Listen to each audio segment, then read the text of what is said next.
School Board of Trustees business meeting. Today is Tuesday, February 11th, and we are in the admin building. If we can stand for the pledge.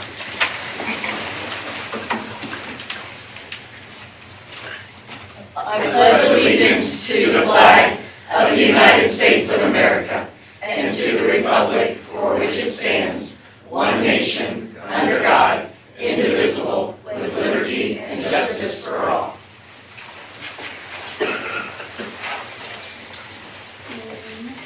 Now we have 4 presentations. Our first up is Kelly.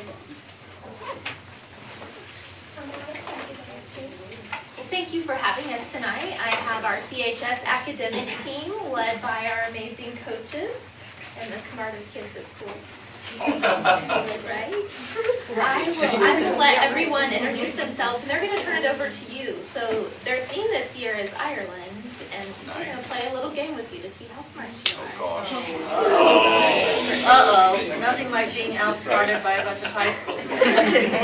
That's okay. It's better than 5th graders. This is true.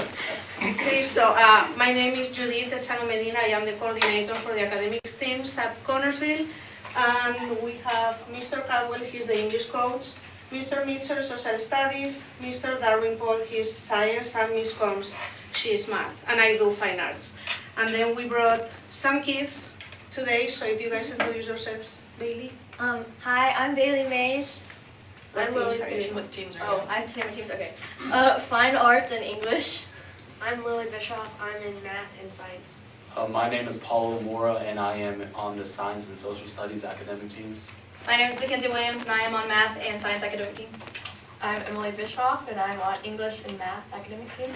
Hi, I'm Adam McIntyre, and I'm on English and Fine Arts. Okay, whoops. No. We'll be with you momentarily. Hold on. It's on. I don't know where. It's So do moving. we need to click on to now? Oh, wait, All right, I can see the angle it needs. back up plan. There you go. So what are the academic teams? They are like a trivia game where every year there is a topic. This year is Ireland in the 20th century. And those are the type of questions that the kids answer.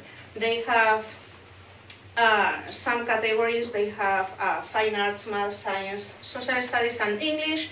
And then there is also an interdisciplinary round where they answer questions of all the categories together. Next slide, please. Right. No. Oh yeah, now that. No, too much. Oh my gosh, can go I back. think there's a delay. There is a small delay. Terry's doing wonderful. There you go. The league that we participate in is called Eastern Indiana Academic League, and it's part of the Indiana Association of School Principals. And there are, I don't know right now this year how many schools there are in, but there are like 14-ish around. The oldest records that we have found at the high school is of Connersville participating since 1984, so it's been a while. Its league it has 6 meets. We have 4 practice ones, a conference, a regional, and then state. And sometimes Connersville has been to state, has been a state finalist, or even has placed in state. The categories, as we said, are those, and we are the coaches. Next slide, please. Oh. Just once. Hold on. There you go. And that's a sample of the awards. If you want to see them, when you go to the high school, go to the Columbia building, and across from the old gym, we share the display with choir. So the right side is ours, and there you can see all those. Also, the kids at the meets can win team ribbons, and in the individual meets, they can also win individual ribbons, depending on the amount of answers that they have answered. Right. Okay, and now is when, I'll try them, sorry. Okay, so now is when the board is going to experience what these kids do when they are at a meet. There are 2 types of meets. One is individual. You guys are going to play the round table one, where the board members are going to answer as a team. So you get to talk to each other after the question has been read. And after you decide what you think the correct answer is, The kids who will have also been discussing what they think it is, they will say what they think, and let's see who wins. And you only get 20 seconds. Oh, yeah. No pressure, but. Yes. So this is always announced at every competition. There's going to be foreign names being read. So if there are discrepancies between what it is read on the screen supersedes the word or phrase that has been mispronounced. Right. Mhm. So the first question is an English question. All right, so I'm going to read the questions once again. Whatever's on the screen overrules what I say. So, John Millington Synge, author of The Playboy of the Western World, is considered to be one of the greatest in what literary movement? A. Irish Literary Revival. B. Rural Realism. C. Peasant Realism. Or D. Romanticism. You may begin. It's not romantic. I don't think it's romantic. I have no idea. That's the Irish literary. Yeah, Let's do for that that one. is my best guess, yeah. 5 seconds. 5 seconds. Yes. It's E, all the above. Bench is down. Okay, what does the board think? A, Irish Literary Revival. A. Okay, what do you guys think? We agree, it's A. And the correct Okay, next question is social studies question. All right. What types of jobs were most commonly available to Irish immigrants in urban areas during the 16th century? Is it A, banking and administrative roles, B, domestic work, construction, and factory labor, C, farming and agricultural management, or D, teaching and law enforcement? You may begin. No, it's about B. Yeah, because the factories were founded on the Irish, and they had Irish names. Yeah. Farming and agriculture Was not urban. no, not for them. 5 seconds. It's not teaching at all. It's not banking. Answers down. That's time. Yeah. What was that? What we got, board? We think B. B. You guys? B. Wow. And the correct answer is B. The next question is math. Oh, no. I can't say that when I step up to you, so. Feel the love. There's none. It's fine. She's kidding. Given z is equal to 3 minus I plus 3j minus k is a quaternion, what is the complex conjugate? A, 3 minus I minus 3j minus k. B, 3 plus I minus 3j plus k. C, 3 minus I plus 3j minus k. Or D, 3 plus I plus 3j minus k. You may begin.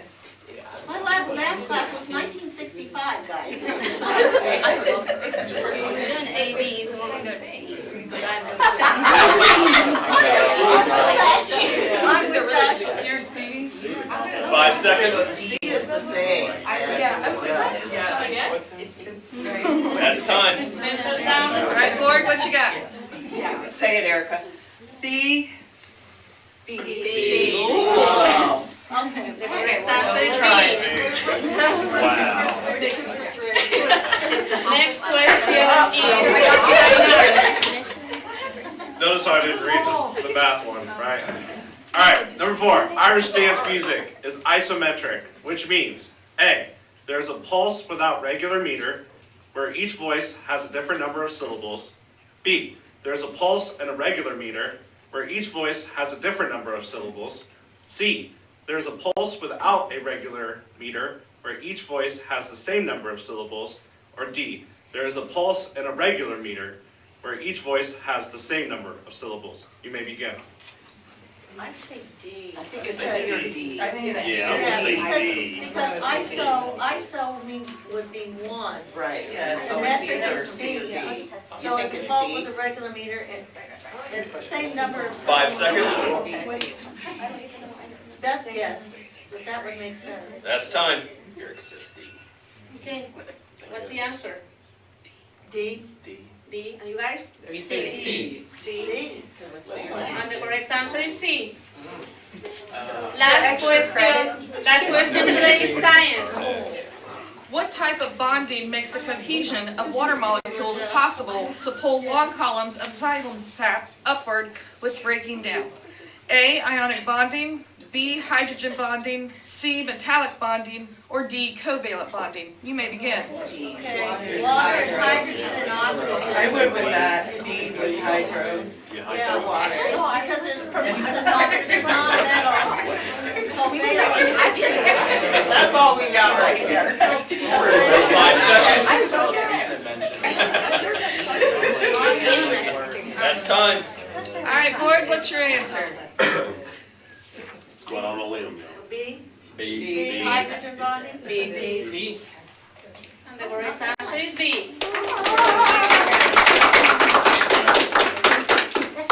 Our next meet is at home. We are hosting it on Tuesday, and we are having, oh my gosh, we are having Union County, Eastern Hancock. Eastern Hancock, and another school. I forgot the name. Is it 4 for 5? Jacob? I don't remember. 4 other schools. The meet will start at 5:30 in the auditorium, so you are all welcome to come and see all these kids compete. They've been doing wonderful, so 5:30, Tuesday the 18th. Yes. Awesome. In the auditorium. And if you'd like to come and sit at the table in Proctor, we'd Oh, love to yeah. have you too. You just have to mark it. We tell you whether it's right or wrong, you just have to mark right. Does anybody have any questions for us or the kids? It's awesome. This is awesome, guys. Do you get us, I'm assuming that when you get the topic, you also get study materials. Yes. So they give us the study guides around November, and we start collecting our teams together, and this is all volunteer for them. We meet during SRE, they don't have to. All of their meets are after school, or we travel. But they dive into material that they typically don't see in a regular high school classroom. Yeah. So it's, This is not in our typical curriculum at all. No. So for Ireland, that doesn't necessarily apply to the math portion? or- it does to an extent. So this year, our math, we do have part of it where it's mathematicians that made impacts in Irish history. Okay. So like Sarah Flannery was one of the mathematicians that created some of the algorithms that they use, along with Hamiltonian circuits and everything like that. And it's the same thing for science. Yeah, same thing for science. They usually have to do something with what we're studying, so like a couple years ago, we did exploration. So a lot of the science was around like degrees and how to read maps and like how to do like compasses and different things like that. So it just depends. Great. Well, science, they could teach you how to make Thank you. Irish whiskey. I don't think that's part of our Little tip. Probably not I'll an sit idea. on that. Thank you very much. Thank you.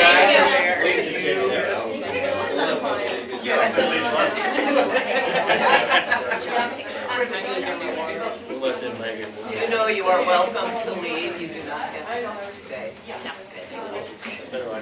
that's right, you're welcome to leave, you're welcome to stay. Thank you. Thank you. Thanks, kids. Next, we have Grandview Stephanie McKinney. Mr. McCann, you're up. Sorry, having fun with the team back there. No, you're great. Welcome, my team. I'm so proud of them joining us today as we highlight some things happening at Grandview. Thank you, board, and thank you, cabinet, for having us. I tell you, Mrs. Casaro stole my thunder in January because I had signed up in August to do VEMI. And I was like, well, so we are still doing VEMI tonight, but we're just going to take a different look at the math culture. I am happy to briefly report that our data is still in an upward trend around our math, so we're super excited about that. So we have teamed with CHS today. Mrs. Sydney Job was gracious enough to help us put together a video, and a shout out to Arthur Strewing, who came and did some work for us. So I'm going to turn your attention to the TVs, and then I'm going to have some teachers.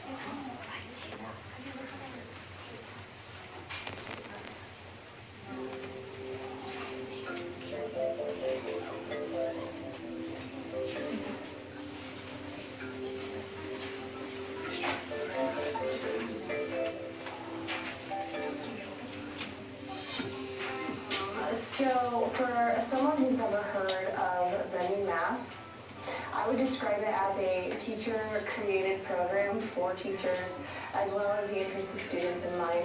It is a program that is upping the rigor for our students, making them think critically, It also allows teachers not to have to reinvent the wheel.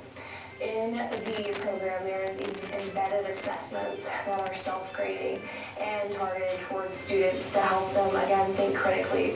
It is also differentiated so that we can give all learners a chance to reach their highest potential at the level that they're at. Also, I can track growth with this program. I can see what standards students are struggling on and where to place all of my attention on what skill. Kids take ownership of their victories, teachers can take ownership.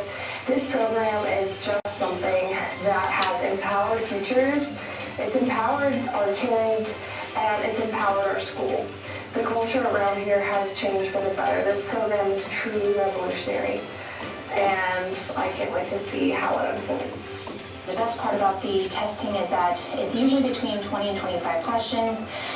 It's got some excellent spiral review, as well as the new concept, and then it also pushes a lot of our high-achieving kiddos. There's a lot of healthy competition that goes along with VIMI.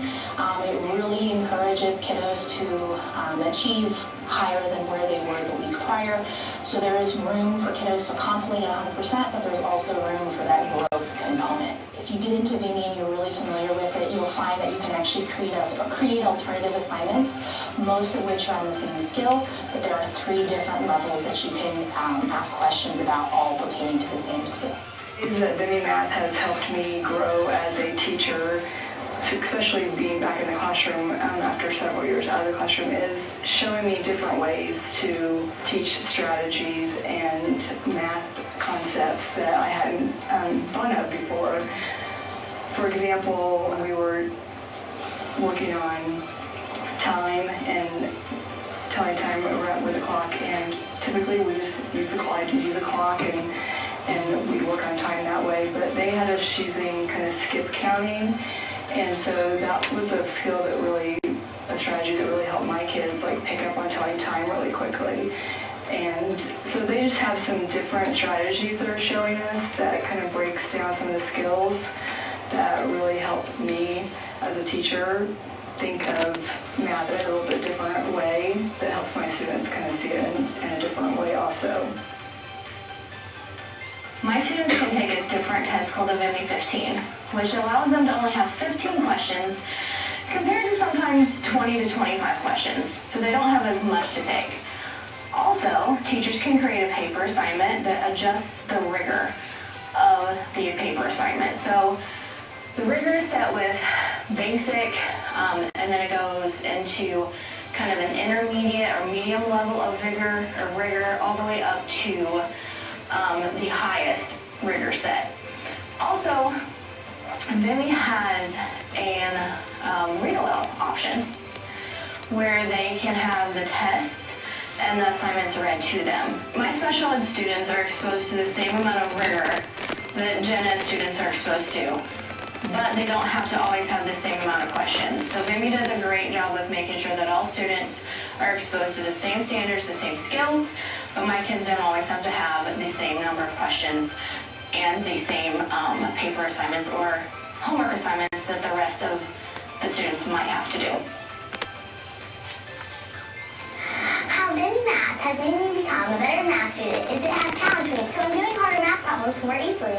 I like VIMI Math because I like VIMI tests, math bots, and VIMI celebrations. VIMI Math challenges me by instantly showing me my growth in my score. When I see my score, it makes me want to improve or getting 100. It also challenges me by making me have to remember what I have learned earlier in the year because some of those questions keep coming back. VIMI Math is so fun. So if you were someone like me and like you're like pretty intelligent and you know your stuff, it shouldn't be too hard. But if you are using VIMI, it's way different. Because no matter what subject or what kind of math you're learning, VIMI never fails to make hard questions and leave you stumped for a pretty long time, and that's what I like about VIMI, but it's also challenging. So that's what a challenge for me with VIMI is. What I like about Vimy Math is it's not too hard and I like the tests on the computer. So, that is true. He is very intelligent. We love, that's just a very small snippet of what kids are saying about it. It's just a lot of fun. I think he's just wrapping up here with some The video is very well done, by the way. Yeah, he did a great job. Arthur did an outstanding job. Yeah, so we're super excited about Vimy. You already know that. And that's just a testament and tribute to the math culture that it's creating around the building. We are continuing professional development with Tammy, who is the author and writer and owner of the company. We're always in touch with her. She's fantastic about answering questions. And then we said earlier that the K-1 curriculum we knew going in was soft, is what she called it, not up to standards. And we're pleased to announce that K-1 is coming a long way. Our first grade teachers have had more access to things, so we're excited that K-1 is building up to where what even Tammy's standards would be. And then recently, all administrators met with Tammy from Vimy Math, and so Grandview was able to open up its doors, and we've had over 51 guest teachers in our building. My teachers have opened up their classrooms, and we've had teachers in to see Vimy in action. There's no better learning than teacher-to-teacher learning. So I have Stacy Jurgensen and Julia Kraus on the screen. She was Julie Selm. I want to get that corrected. To talk about their visits. Hello. So I got to host 8 different teachers over 2 days. We did it on a Friday because with Vimy we roll out on Fridays. So they got to see how that rolls out. We did a real short mini lesson. We showed them the interactive notebook and then got right into what the students do. This gave the teachers a chance to go around, talk to the students, and see what they see. I think the best part about that was that they got to see the small groups. With Vimy, small groups are ran a lot differently than with Go Math. Go Math, I was 3 distinctive groups. Now it's very fluid. I may have 10 kids at any given time, 1 at a time, depends on what they need based on that lesson. I think some of the nice things we heard back was that Vimy allows us to have immediate feedback when the kids are doing their work, and that we can change the rigor. We can choose basic questions or emerging questions to fit our student needs. So one thing I absolutely love about Vimy is I get to co-teach, and I love going back into the gen ed classroom and co-teaching with my colleagues. Co-teaching for me looks a little bit different in both my rooms. I'm in 5th and 6th grade. In one classroom, we pull skill groups based on assignments and tests from the previous day. So in my group, I may not have my special ed students. I may have gen ed kids that are kind of on the bubble that need instruction a little bit differently. So that's kind of my wheelhouse. I get to teach it differently than what maybe the gen ed teacher can do. In my other room, my co-teaching partner wants me up at that board showing different ways, like in real time. When Mrs. McCann threw this, like, we're gonna start this, I was like, oh my gosh, my special ed kids and the rigor, like, how are we gonna do it? They're doing it. My dad approves that. I had kids in the below range that are now in approaching, and I love it. They're no longer saying, I can't do it. I can't. I have a disability, I can't. They're doing it and they're proving it, and I love that. So the differentiation is great with Vimy. The other thing that I talked about in the video were the paper assignments where I can adjust the rigor. I have some students that don't need the basic prerequisite type skills with the Vimy. I have some that are doing the emerging and the rigorous, the highest levels. And that's just because they're handling it.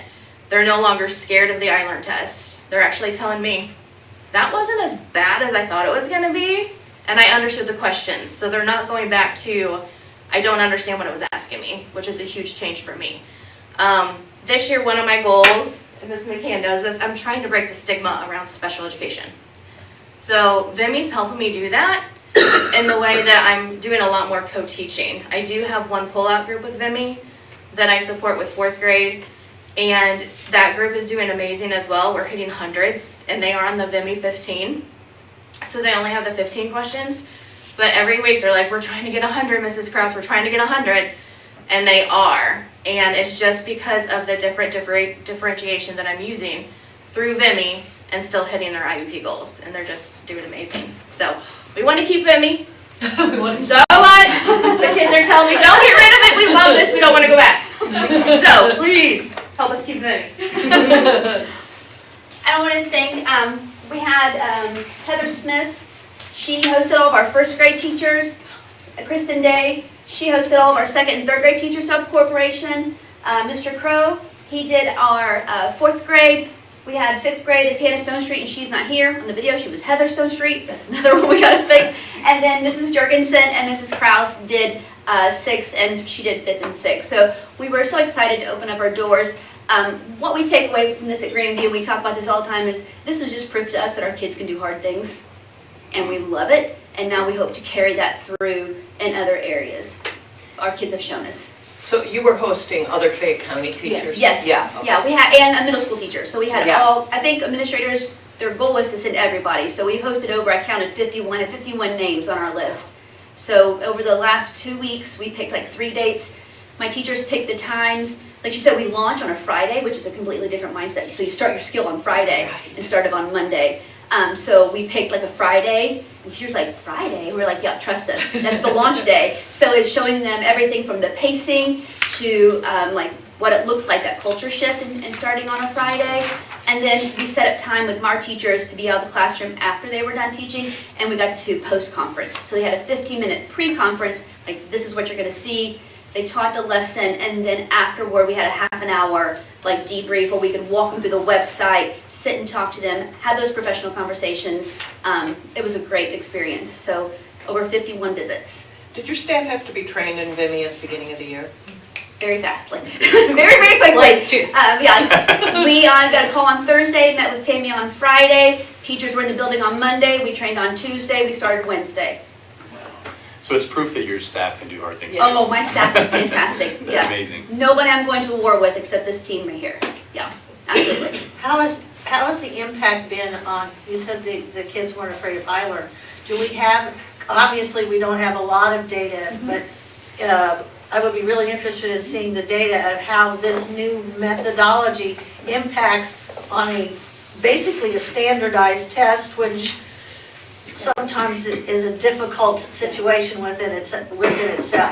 I can tell you that on checkpoint 2, 3 out of our 4 cohorts are typically right now scoring above where we ended I Learned last April. We're already above that, and we are only halfway through the curriculum. So you see it as a positive thing in making progress toward improving our scores, because sometimes those things just don't align well. Yeah.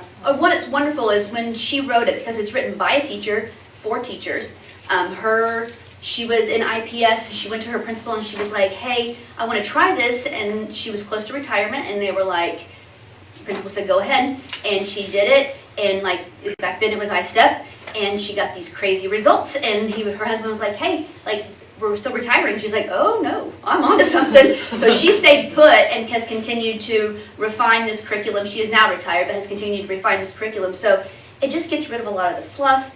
It's good direct instruction. It's real-time feedback. And kids love feedback, right? Kids want to know that what they're doing is getting looked at, what it matters, and they're getting corrected in the moment. If you walk into Stacy Jurgensen's room, she's doing small groups. There's the kids' names, it's color-coded, and she can look and she's like, real time. I need Henry, Josh, and Blake, sends them back. I need, and she's watching that board turn colors, and it's immediate feedback. It's fantastic. It also gives the kids an opportunity to self-correct in that moment. They're seeing it and they're saying, I got that wrong, let me go back and try to fix it myself. Wow. Yeah, so. Love that. Yeah, so we're really excited about it. My team just came in support of their colleagues, in support of the program.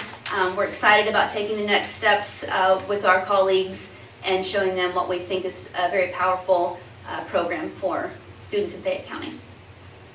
Any questions? Thank you. We are really, really proud of you and your team and the work that they've done and your kids. And it was quick, which again is my team should kind of use that by now. hard things. Yeah, absolutely. But if you guys are on Facebook, you can actually follow, like every week Vimy posts the top 10 classrooms of all the we're always groups in that there you do. somewhere. We're And I in see it. lots We of are. your names there all Yep. the time, Yep. which is super awesome. Yeah. And then do they get that, is that a sign they put in their yard? No, that's more the individual, like we have Math Fact Master signs that Yes. will celebrate math. Yeah, you'll see Okay. those around town. Yeah, Yes, yeah. that's what I see. Yeah. Okay. Yeah. But I think that work to establish that culture of excellence and achievement is so awesome. So kudos, job well done. We're proud Also, of the it. sign on Grand Avenue, which has the kids of the week and the Yeah. like. That's They just- love that, yeah. Yeah. Lots of fun. It's awesome. Thank you. Thank you. And thank you guys Thank you so to your much. staff for showing up, all of them, Yeah. supporting you. And you guys don't feel any need to stay, or you can take off, it's up to you. So thank you so much. Mr. Duncan. Yeah, so we have Krista Gibson here. Hi, Krista. Thank you, guys. Thank you. Hello. I've been meeting with Mr. Duncan and some other principals, and just wanted to kind of give you guys an overview of the group Striving for Change and what we're about and what we do for the community and the school system. So again, thank you, Mr. Duncan, for letting me speak briefly to you guys this evening. Our board is Striving for Change, and it consists of Dennis Perkins, Richie Ware, Shannon Nicholson, Randy Bolos from the police department. Mr. Duncan sits in on the meetings. Ms. Flums also sits in. Mr. Todd from the middle school, Rebecca Fuller, which is a counselor from the middle school, Darcy Moore, and also Mayor Chad Frank. We meet every second Friday of the month, either in person or virtual at City Hall. And just our mission is to foster a more welcoming, compassionate community. We're dedicated to addressing and combating racism, bullying, and discrimination by promoting understanding, empathy, and respect. So through collaboration with the schools, families, and community members, we strive to create environments where everyone feels welcome regardless of their background. They're valued, heard, and supported. So by advocating a positive change, we aim to build a stronger, more connected community that empowers individuals to be agents of transformation, ensuring a brighter and more inclusive future for all. So we're committed to building, like I said, the community where everybody feels valued and heard. Through these efforts, we've worked alongside school administrators, teachers, and students to foster better communication and understanding. It's important that everyone, regardless of their background, feels like they belong. In addition to our school involvement, we are working on expanding our outreach within the community, whether through events, workshops, or simply being a presence to listen and provide support. It's not always easy, but those conversations are necessary. Progress takes time, and while we've seen positive changes, we know that there's always more to be done. Some examples of how we've been a resource, we've supported families when requested who have faced racial issues within the school system. We've also hosted a roundtable discussion to address a variety of important, diverse issues affecting our community. Additionally, myself and Darcy Moore participated in the handbook committees, both for the middle school and high schools. At that time, the incidents involving racial slurs and bullying were categorized as minor offenses. Through our efforts, we were able to advocate for a change, successfully raising the severity of those offenses to ensure that they would be taken more seriously moving forward. We have a 95% success rate with our approach to change. It's not only effective, but sustainable through vision, persistence, adaptability, support, and resilience. During these busy and challenging times, we just want you guys to know that we are here as a resource for you for mediation, education, and guidance whenever an issue may arise. One of our primary goals moving forward is to involve teachers and staff at the elementary levels. We recognize that if we can start educating children at a younger age, the success rates for fostering understanding and acceptance will be significantly higher. Building a strong foundation early on helps to create lasting changes that benefit our entire community. Early education plays a crucial role in addressing issues like racism and bullying. Numerous studies show that intervening at a young age can reduce the likelihood of such behaviors, continuing into the later stages of life.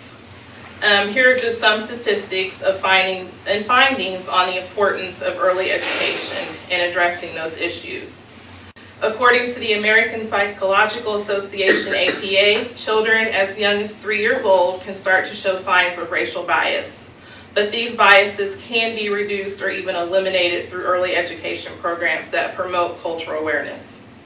Bullying affects all age groups, but it peaks in middle school. 11 to 14-year-olds that are in middle school are more likely to experience bullying than those in high school.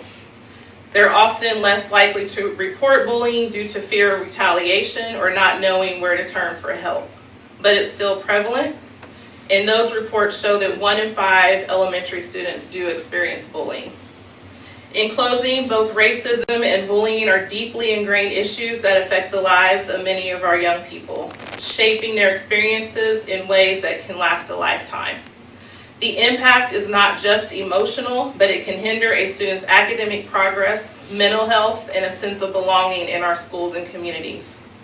But we do have the power to change that.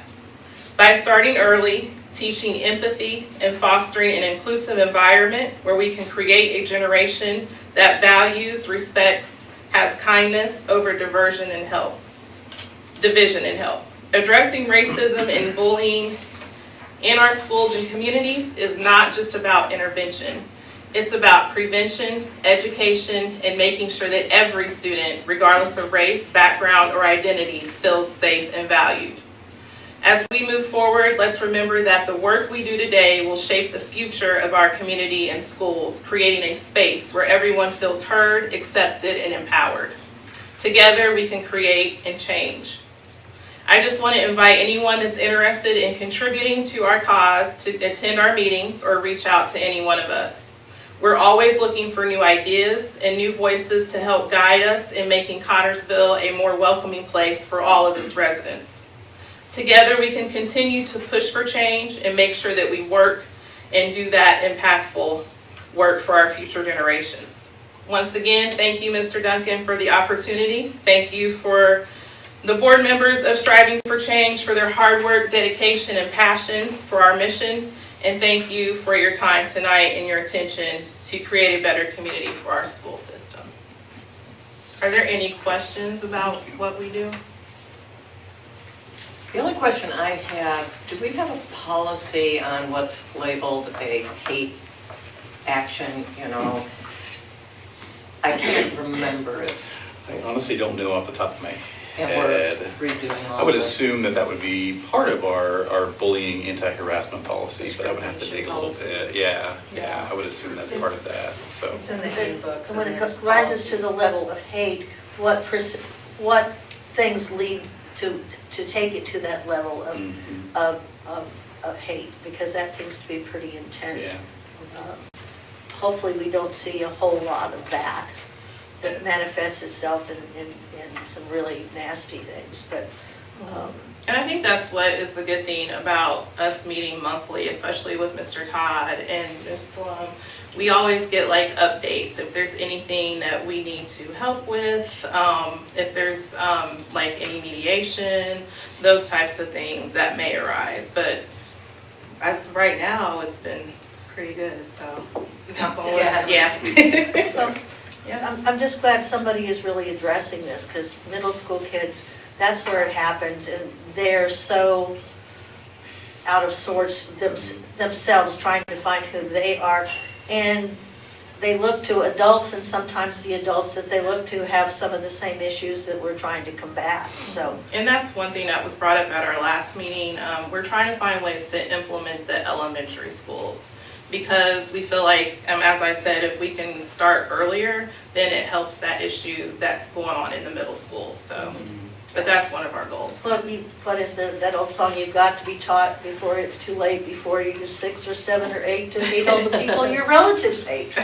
And that's unfortunate, but true in a smaller town, in the culture that we have. Some of these things have been engendered for a really, really long time, and it's going to take time and effort to change the climate of the community, because we can't afford to do this anymore. Yeah, so we've had discussion amongst our directional team about what we want from students when they graduate after 13 plus years of education here at Fayette County Schools, and one of the things we talked about is how do we graduate young people who have experiences, right? So the reality of it is that most people that's rooted in a lack of understanding, a fear maybe for what they don't know, you know, a lack of context and schema in life with people of color or people of differences, like, and how do we expose them and show them, you know, how to be empathetic. I mean, the reality of it is we can never walk in someone else's shoes, but we should try awfully hard to do so as much as we can in our hearts and our minds. And so that's the goal, right? Is to teach our kids to love others regardless of difference. And so thank you for your work and all that you do. And we will keep pushing for sure, because the reality of it is that anything other than that is not okay, as long as I'm the superintendent. So. No, we appreciate you, so thank you again. Thank you. Thank you. Yeah, we appreciate it. Thank you. And Krista, you guys are welcome to stay or go. It's up to you. You're not going to offend anybody if you go. It's okay. Thank you so much.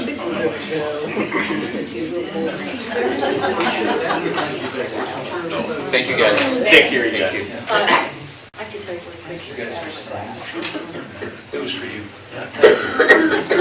Hi, Chris.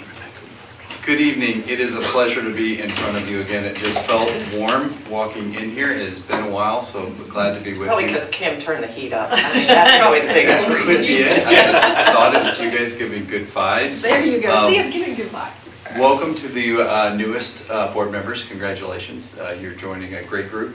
They've done great work in the past and looking forward to great work in the future. My name is Chris Kingery. I am with Gibraltar Design, Chief Education Officer. With me also is the president of Gibraltar Design, who also walked this journey with us. And when I say journey, I would say this journey with us. It started over 2 years ago. And so, yes. So I want to make sure that we go back a little bit tonight, but also frame what's ahead of us together. So, and I will say that I asked Chris to come just because 4 of us, right, weren't necessarily part of all the conversations that the 4 of you, I know Ryan's not here, were part of. And so context is important, right? Because a lot of hard work has been done, and we certainly don't want to reinvent the wheel. So sorry, Chris, No, thank you for that. So thanks for being here. So why we came together in the very beginning is Gibraltar being aligned with the values that you have as a district. You put kids first always, and that's what we are about. You are very cautious about the dollar, which drew us to working with you as well, because for us as architects and engineers, we are very cautious of how much things cost. And so we want to make sure that we give you all the information needed so that you feel that you can make an informed decision. So moving with our historical timeline, June of 2022 is when we started this facility study. Started with 4 months of turning over every stone in every building, going up into the roofs, assessing all the equipment, the things you see, the things that you don't see, things that are very exciting, things that are not very exciting, some things that keep Daryl up at night, which we were able to bring those to the forefront. And then when we got to the summer, once we were able to dig through all of that, we started getting staff input. And so we wanted to focus on the learning environment. So we did a comprehensive survey with every staff member, as many that would participate, and then we went through and met with every principal. And during that process, we learned what's working in those buildings. There's been some investments, wanted to make sure we recognize that those were working for staff, but also what are some of their barriers, and so we brought that forward. And we'll look at it in 2 buckets tonight. One would be mechanical, electrical, plumbing, and one would be the learning environments. Moving forward, we did a feasibility study where we started to explore what does this look like? If you applied this at every building, what would it look like? And at that time, Skillman joined us. Skillman, construction managers, which I'm sure you're aware of now, were very, very helpful in the pre-planning with the estimating. So when we started talking about all these ideas, what does it look like on paper? How much is it going to cost? And so that was very important to bring them to the team, because they were able to help the board understand what are the overall costs for these items to make good decisions. Moving to getting some community input, doing community meetings in spring of 2023, doing facility tours. That was outside the district and also internally in the district. We took some time. So the board really committed some time to make sure that they understood what was happening, why it was happening, to make sure that their decisions reflected the research that they did. And then as we got to fall of 2023, that's where we felt comfortable with the project hearing and going the direction that was chosen, that we will show tonight, and then we'll frame what's next. So when we look at this planning schedule, we built this to be adaptable. As you guys are paying attention to what may happen or may not happen at this current legislative session, we wanted to build a project planning schedule that would give you the ability to, if you wanted to come to a decision by June, May or June of this year, we would be able to do that to give you enough time. If we feel like the legislative session will allow us to flex until the fall, that this schedule can adapt to that as well, to make sure that you've had enough time to make a good decision. So you can kind of see, we build this benchmark with the idea that we have stair steps of every single month that we have information that we're bringing to you. In some forms, you know, for an example, coming up in, I believe we are already scheduled for a working team meeting, which would be the opportunity for a construction manager, Gibraltar, you know, Fayette leadership, along with bond counsel and finance partners to be able to come together and kind of frame what 2025 would look like. That information will continue to be cycled back to the board, whether it's through board meetings, updates like this, but also the opportunity if we can do work sessions. I think you remember our work sessions where we were able to pick one topic, roll up our sleeves and get pretty deep on that. And so I built some of that into our schedule as well, just to make sure that we have multiple touch points going into the spring. So when we look at the framework for the feasibility options, we started looking at enrollment. And I know that you're really aware of the enrollment and historical enrollment, but for that it's important to us because when we were looking at different configurations and different things that could happen in a district, we wanted to look at those enrollment trends. We pulled this graph together just to give you kind of a snapshot from 2014 to 2024-25, this school year. You can kind of see that steady decline that's happening over the course of just that 10-year snapshot. If you look down at the bottom right, you can see just in kindergarten through 6th grade enrollment, just over the course of the last 4 years, losing 124 students at that level. So want to be real, bring that data forward because that does matter when you think about the number of schools that you have. Looking at our considerations, and this is work that has been in a public board meeting. This is also items that we had discussed with the community as well. But we looked at if you did all elementary schools at a base option, that means just fixing everything to the level that it needs to be a school in your district for the next 10, 15, 20 years. That is the base option, so that's the terminology. We also looked at improvements. So the improvements would be, yes, fixing all of those things and looking at the learning environment. So starting to look at some of those components of the building, because you think about the age, the teaching and learning, we saw tonight in the video, it's different than what we experienced when we were sitting in the classroom. But those classrooms still look the same. When Ann was your teacher years ago, it still looks the same now. So to be able to have those spaces start to adapt to be a school in Fayette for the next 20 years, that's what we looked at for those improvements. So from programming to teaching to learning. So this is just how do we come to the conclusion? This was a part of the assessment that was brought to the board and to the community. Just black boxes were those things that are either at the end of the life that needed to be addressed, and then we started to quantify that. Because yes, the solution in every building was the goal, but how you got to that solution looked a little bit different because over the course of years, you know, there were certain things that Daryl needed to update. So he did that in one of those buildings. So it did look a little bit different in every school. This is just a continuation of that same information. Now tonight we're focusing on the elementary, but know that this comprehensive study was done at all buildings, so there's still some needs at the high school and the middle school as well that were identified, but tonight and over the course of the next few months we'll still keep that elementary kind of at the forefront. We turned it into a checklist like this. This was if it needs to be addressed or if it's a blank, it does not need to be addressed because it's been addressed recently. We turned that into, with help from Skillman, of turning it into a visual to help understand. You know, this is Eastview Elementary. The same rules that we applied from mechanical, electrical, plumbing improvements that needed to happen, this is what it would look like at that building. This is what it would look like at Everton, that same thing, updating the restrooms. Came across in the staff input and also came across through our assessments about improving the restrooms.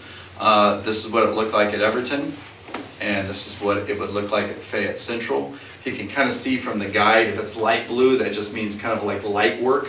When you get into that orange and that red, it's kind of a heavier and it's a little bit more expensive, but we use that just to differentiate what the work would look like at each of those schools. So you can Chris, see. can you differentiate, for, especially for the new members, what light renovation, because that can, somebody could think, oh, you're just painting something, why would you need to do that? Yes. Can you explain that? So light would be the least intrusive. So you think about the least intrusive work, which would cost less to do because you don't have to move walls. Thank you for helping provide more context, but you're not moving walls, you're not digging up floor, things like that.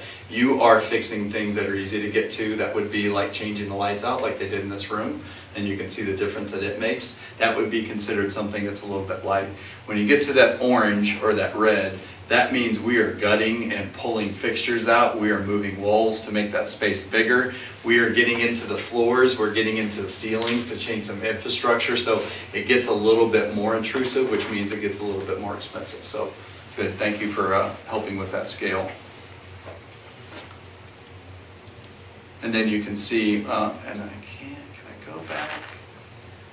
That last slide showed us at Frazee, which we'll get into about what's happening at Frazee, which I'm sure you're well aware of as you drive by. And then that is the plan at Grandview.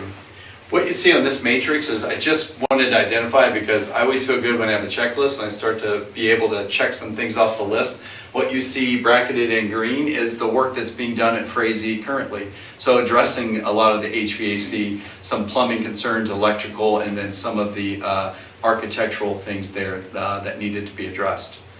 What you see at the bottom is, I just have it pulled up a little bit bigger so you can kind of see the cost and the comparison of the work that's happening at Frazee aligned with some of the other estimates of that same level of work to happen at the other elementary schools.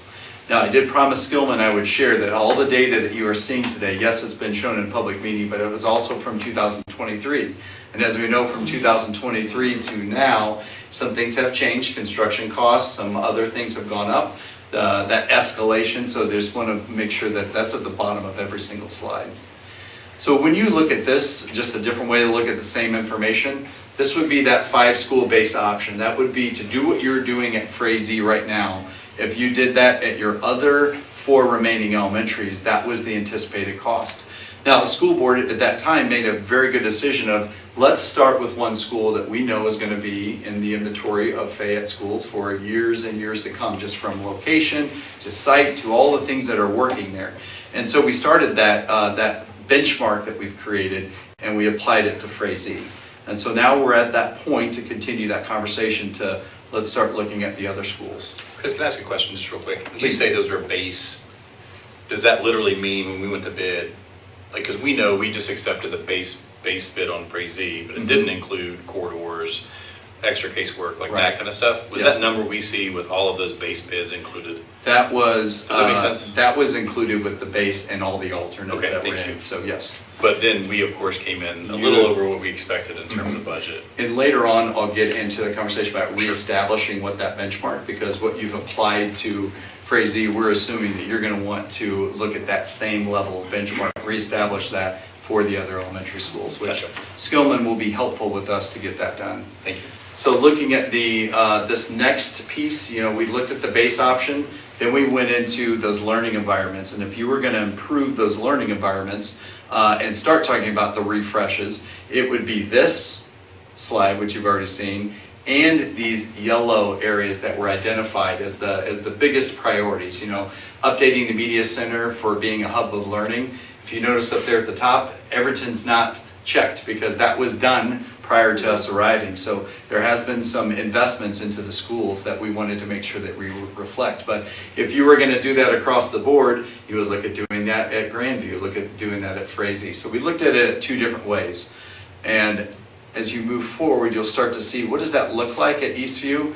Now you're starting to see a lot more red and a lot more orange, because we're looking at making some additions to the building. We're looking at completely gutting certain spaces to make sure that it is not only working for them functionally and also from an efficiency standpoint, but also it's the learning environments that they would need to move forward. This is what it looks like at Eastview. this is what it would look like at Everton. Again, this is looking at the equity across the board at each of the schools. If you're going to do it at one, what it would look like if you do it at the other ones. And part of that exploration is, again, to get the cost of it, to kind of know what can you start to rule out, to know that, you know, from the budget and from the tax thresholds, the board made a good decision of we did not want to increase taxes. And so because of that, you can kind of see a lot of these red and orange things we did not do. We just stayed at that base option, you know, for the buildings to be able to keep it within the tax thresholds. Looking at Frazee, you can kind of see what this would look like too if you did the base, which we are doing, and then doing some of those improvements. You start to see a lot more red, a lot more orange, a lot more additions to kind of change the function of that building for a long-term trajectory. And looking at the same thing for Grandview, just want to give some context before we start to show the numbers. Same thing with those learning environments that were applied. And then this is where we kind of landed on that scope and that funding. When we looked at the amount of money that you have, you start to look at, you have 5 elementary schools. And I think it was Mr. Harris that kind of framed it great for us about 2 years ago, is that if you have a certain amount and you divide it by 4, or you divide it by 3, or you divide it by 5, that piece of pie gets a little bit smaller of what you can do with those schools. And so part of that scope and part of that funding that's available, you can see where we landed 2 years ago when we charted this course, is starting at that base option for Frazee. And again, this shows you the side. If you were to take all the base, which is on the left, and you would look at all those improvements, which were the reds and orange, that kind of gives you the all-in number at each of those schools. And I think we all determined, we went through this exercise to say that's not really in the cards for Fayette, and that's fine.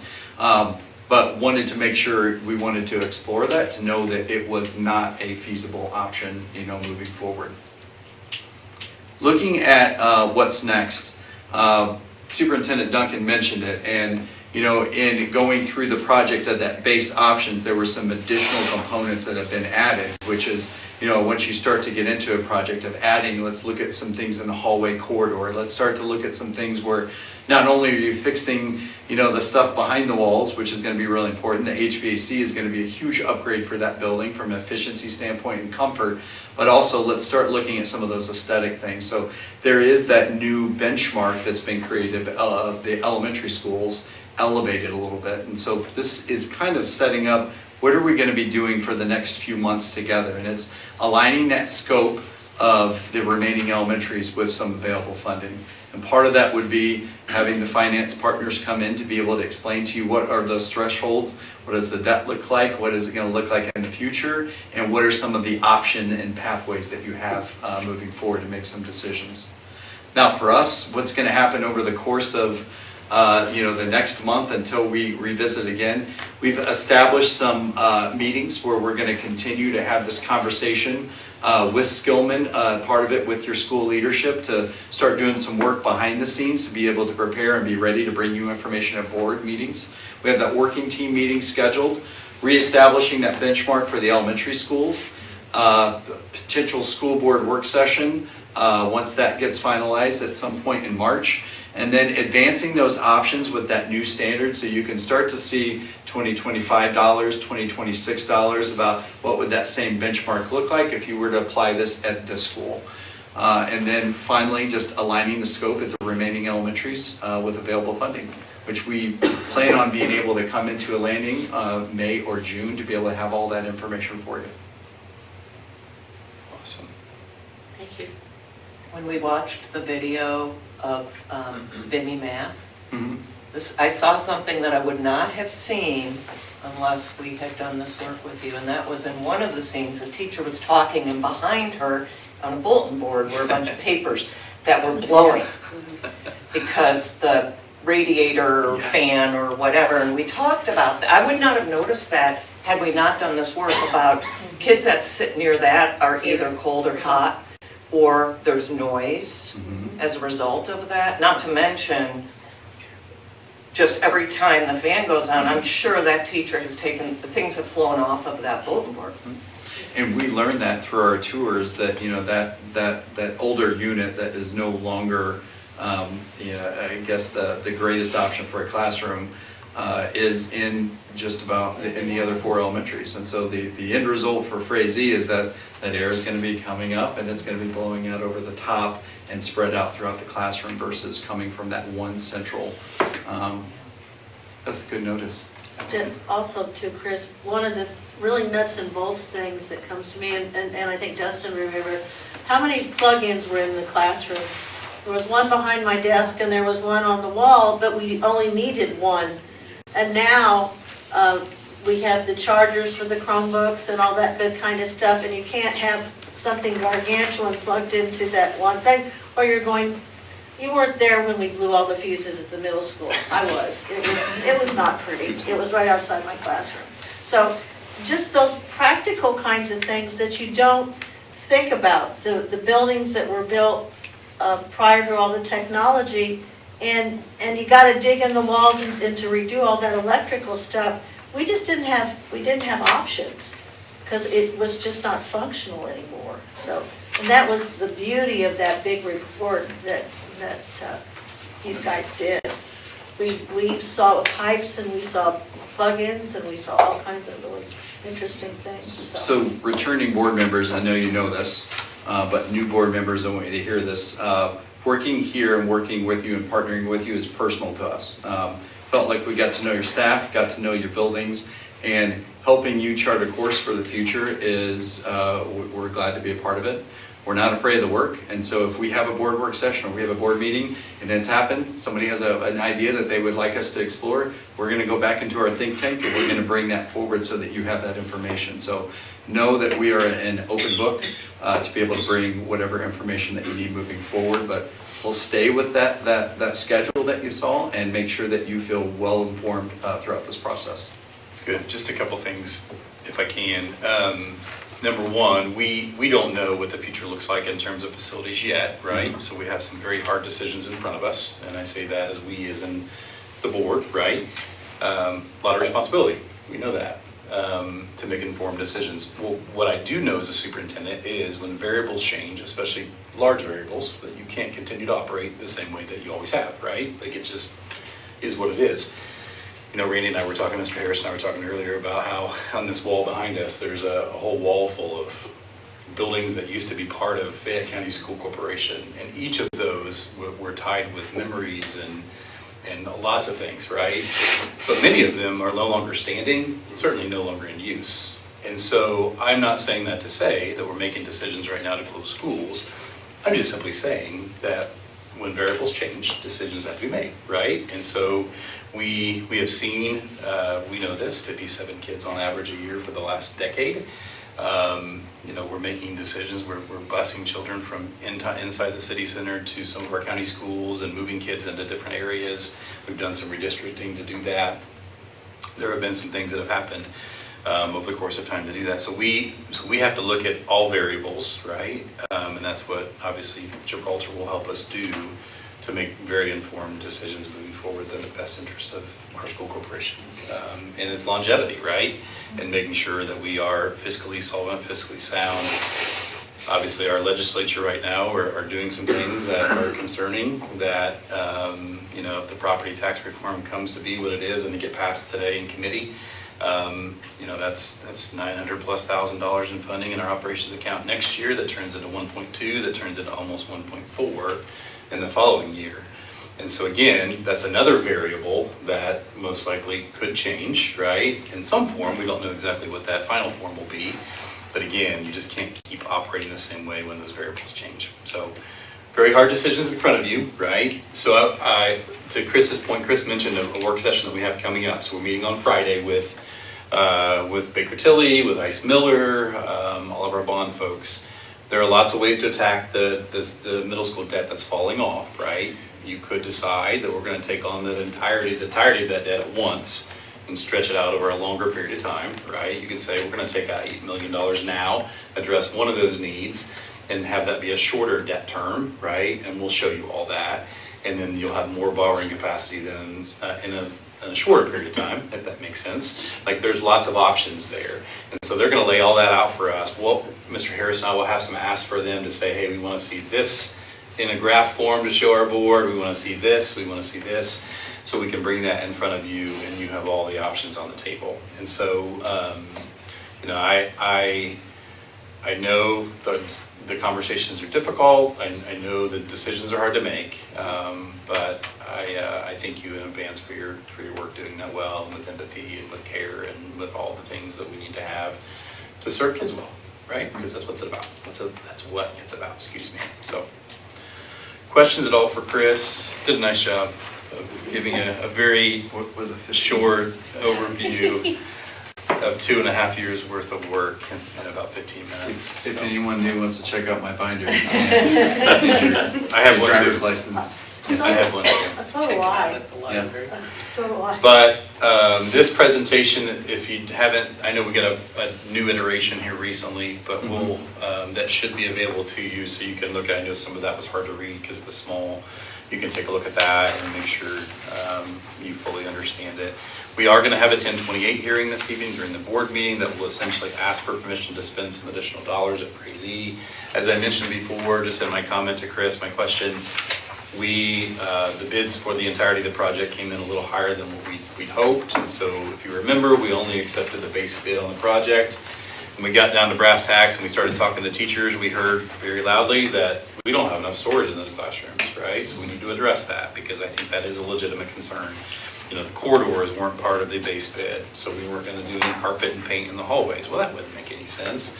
We've already got everything torn up. We need to do it now. So we need to ask for permission essentially to spend a little bit more money on the project. We'll talk more about that in a moment. But that Praise E project is going well, a little behind schedule. I say a little is in about 1.5 months or 2 months behind schedule because of some holdups with HVAC. But with that said, we're going to make up that lost time over the summer. So phases 2 and 3 will essentially just overlap when kids aren't present in the building, and there shouldn't be any problem to get caught up, is what we're told. So, okay. It's a lot, I know. Questions at all for Chris while he's here? Can we get a copy of that report? Or? Absolutely, yeah. Yeah, absolutely. You mean the binder? I was gonna say the whole. Yeah, the whole binder. The entirety, do you have that? Is that in PDF form somewhere? I don't know that it's in PDF. We have one here though. I've got one in my office that Cindy can copy. It's a lot of homework, Dustin. Cool. And some of it could potentially be repetitive in there, so we'll just have to make sure. Yeah, because there would be new iterations. Yeah. What I could provide is probably pull some of those critical benchmarks so you don't get the repetitive nature. And maybe like the survey information, I think they'd like to see what teachers said about the things that they felt. I was thinking the original facility assessment, the staff input portion, Right. and then when we started to get through all those feasibility options, I can provide that too in like 3 different parts, so they don't have to have 20 packets. It would be probably three Cliff Note versions. That would cut it down a lot. Yeah. I will cluster those, send them to Cindy, and then I'll create a quiz and I'll bring that back at the next board meeting. Yeah, like the academic In the spirit of what you guys are doing with the kids. Great idea. A great idea. Thank you, Chris. Appreciate you. Thank you. Glad to be here. Thank you. Yeah.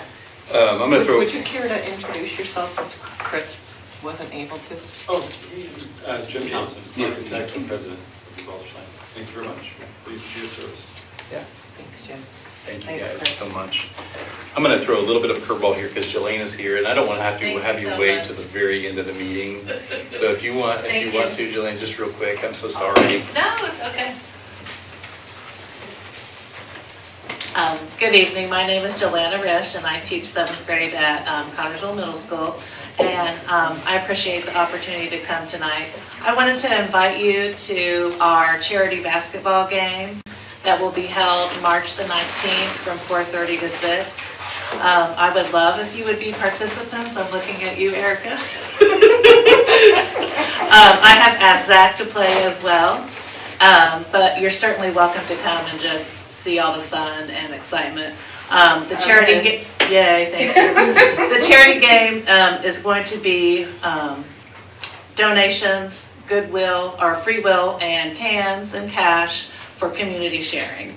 That is a nonprofit food bank. They survive on donations and grants, and so we're going to help them. They feed about 1,000 families each month in Fayette County.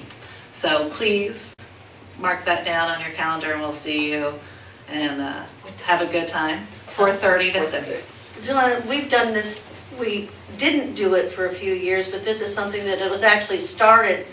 We're going to do staff versus 8th grade players this year Oh, instead cool. of girls Because versus we've boys. done this in the Yeah. past, and it's a blast. Oh, they're going to have a great time. So So whatever I need to do, just let me know. perfect. I do want to note that when we met, we talked about this briefly, that I was invited not to participate in the game, but to like keep the book, or I don't know what. You're going to coach. Either way, it was slightly I think there was an insinuation that I'm not capable of running down the court anymore, which is probably fair, but.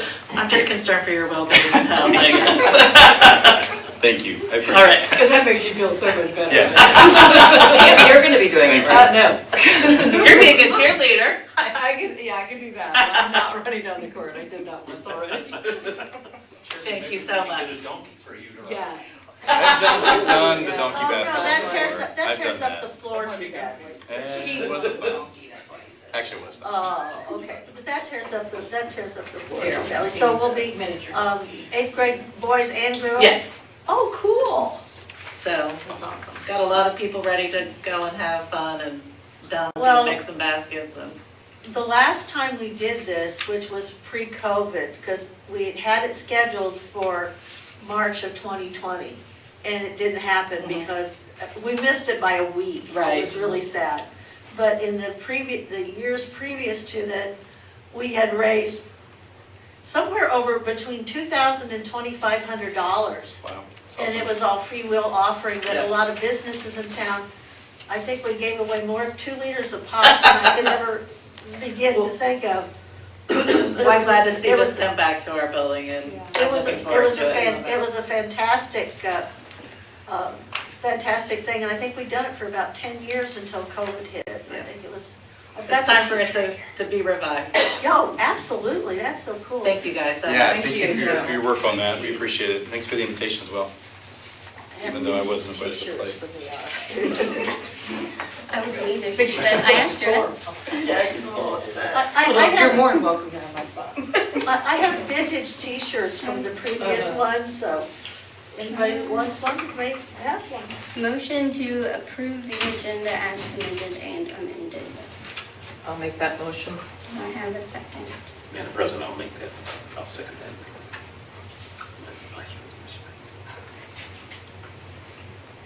Okay, all in favor, signify by raising your hand. Opposed, same sign. Public comments. Okay. So the consent agenda for, as a whole, A, approval of minutes of the executive session of 1/13/25, regular business meeting of 1/14/25, personnel report, recommendation for employment, background, retirement, resignations, leaves of absences, approval of amended claims 69672, approval of January 2025 claims 69924-70147, annual list of outstanding checks more than 2 years old, appointment of Dustin Munson to the Redevelopment Commission, a donation of books valued at $1,000 for the Fayette County Public Library to CMS to provide books to all CMS students. Awesome. Do I have a motion? I'm moved that we approve the consent agenda.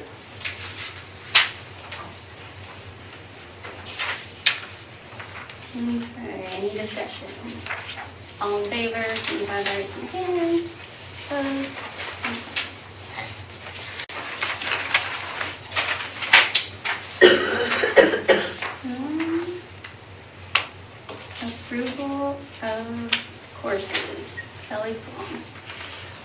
As Kelly makes her way up here, I just want to give the board an idea of what we're doing. This isn't really anything that we need to vote on. We are entering a partnership with Edmonton because of our graduation rate. We discovered that we were missing some pathways, and these are some courses that we're trying to implement. We're going to use them in a semester, and then if we continue with them, we'll bring them back to the curriculum committee and ask for your approval to adopt them. But she's just giving you heads up as to what we're doing. So this is to tackle some of the waiver issues we ran into with the graduation rates, so we don't run into as big of a deficit for this cohort. So Edmonton is an online platform. We currently use Edgenuity for some credit recovery. Edgenuity courses don't align to the Indiana standards for the pathways, but Edmonton does. So that was the choice to try to pilot this program. So we chose one pathway, which is the FACS pathway, Human Services pathway, for a few of our seniors to pilot this semester to meet those requirements for graduation. So if all goes well, we'll bring this through the curriculum committee and possibly back to the board before next year. Do we still teach IPR at the high school, interpersonal relationships? As an elective, it's not currently on our course list as an elective, but it has been taught in the past. So is that similar to the relationships and emotions? It kind of looked like A it. little similar. So with the pathways and with the CTE courses, that principals class is that first one. So any of the new pathways we do moving forward, the principals class is that year-long class that all freshmen or sophomores will take moving into their pathway. And then they have a concentrator A and B for their next 2 years of courses. So they always start with the principals class and then the concentrators are afterwards. And these are principal classes? The first one. The first one. The first one. The other two. Oh, so they're all part of the same? It's the same pathway. So all pathways are 3 classes. So if it's a business pathway or a FACS pathway or a music pathway, they're always 3-year-long classes with the principal's class being the first course and then a concentrator A and a concentrator B that fits along the path. And all the pathways have to be approved through the state. So it's not like we can make our own at a local level, but because of the timing of this, we're using already created pathways.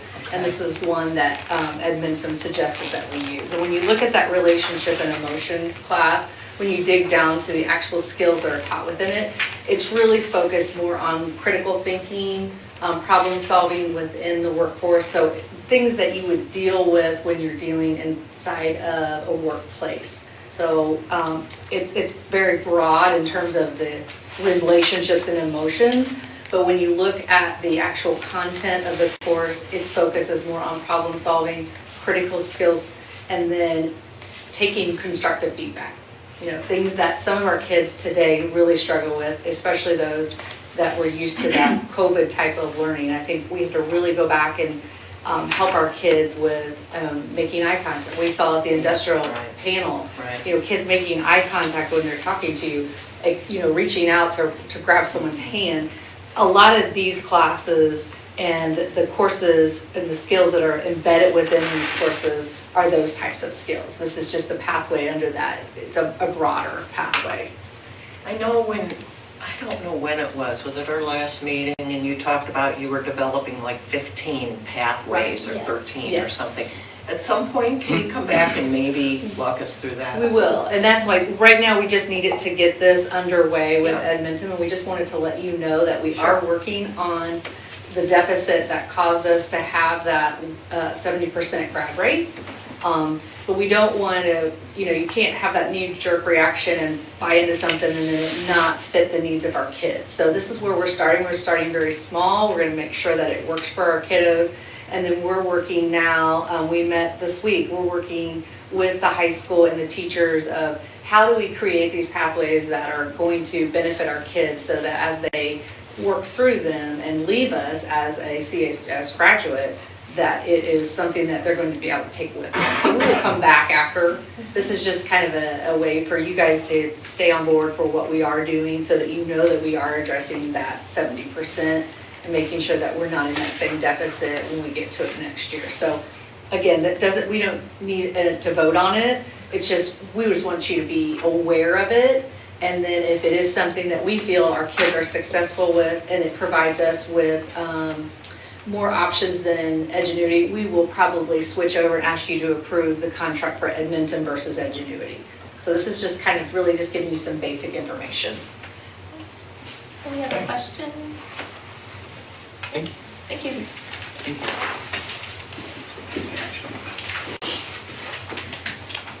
Alright, early literacy achievement grant. I have a recommendation before the board needs approval. We did a resolution last month, but this is actually, we received the money from the state of Indiana, which encourages or promotes literacy through our K-3 staff. So with this, what I'm recommending, and hopefully receive approval here, is that funds will be allocated using the cash stipend to the teachers and other support staff. So this is split between instructional assistants and the certified teachers. That the funds will be allocated with 75% of the total funds, which comes out to being about $50,000 going to the teachers, and then 25% of the funds, which is approximately $16,000, going to the instructional assistants. You will see in front of you a spreadsheet there with all of the teachers and instructional assistants and the amount of money that they would receive. And so I'm requesting permission from the board to distribute this money, and it will be hopefully in the next paycheck to those staff members.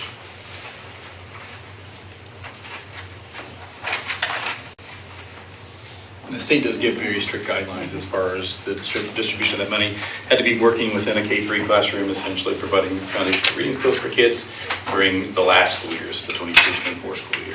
No administrators. The other one, to give you a little perspective, because we don't even know all of the factors that go into it, a year ago we did this and we split $16,000 among pretty much the same group. I mean, we've had some coming and going, but it's about 4 times larger this year than it was last year.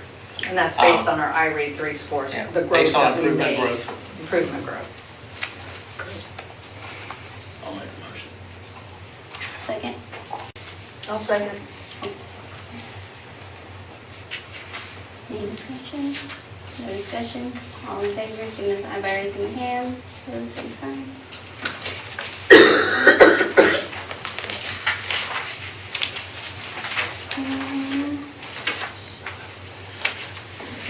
School board policy second reading. Let's see there. Let's get it, trying to hurry us along. You're okay, no worries. Interlocal agreement between the school corporation and the commissioner of the sheriff's office. Yeah, so this agreement's one that's already been in place. The only change to this agreement was based upon a grant requirement that our sheriff reached out and said, hey, Jeremy, we need to add this sentence essentially that says that SROs should not be doing regular discipline in the school, which honestly is our practice anyway. They're there to handle emergent, very difficult, troubling situations if they would occur, and to provide oversight. But that's the only change to that agreement that you have in front of you. But I did want to bring it back to you as a board, just because you did approve it the last time. It does require the signatures of our board members. So my recommendation to approve is submitted. Do I have a motion? I had a question. Yeah, please.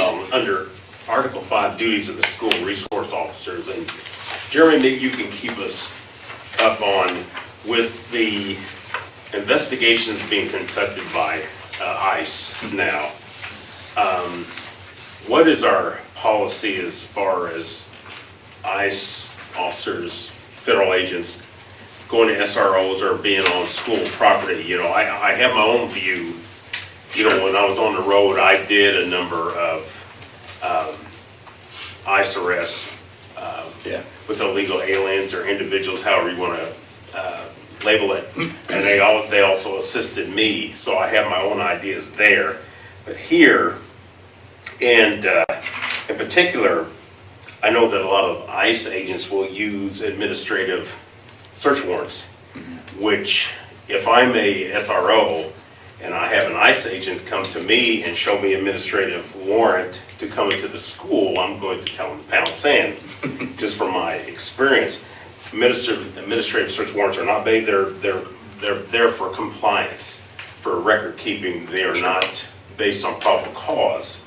And I know a lot of federal agencies, Food and Drug Administration, agricultural departments, they do have police officers or statutory officers that administer administrative warrants. The problem is those type of officers, we call them cantaloupe cops. They're not really real officers, but they use this administrative thing where they can check canning companies, canning organizations to check records or whatever. So I'm trying to picture an idea where they would come to a school asking, an SRO for help in administrating their work. Do we have guidance from? Yeah, we do. So we sought legal counsel on that. I have sent a very lengthy email to our staff that basically just lays out my expectations and their expectations as staff members in the unlikely event that law enforcement would come to a school and ask for any information about a child, or obviously to try to take a child. And so the short answer is that their first step is to call me and not release any information to them. If I'm not available, then it would be somebody else in cabinet. We would then seek legal counsel to make sure that all the paperwork that's presented to us is appropriate. To your point, we actually have examples of different types of warrants that have been sent to us. We know what they look like. Very good.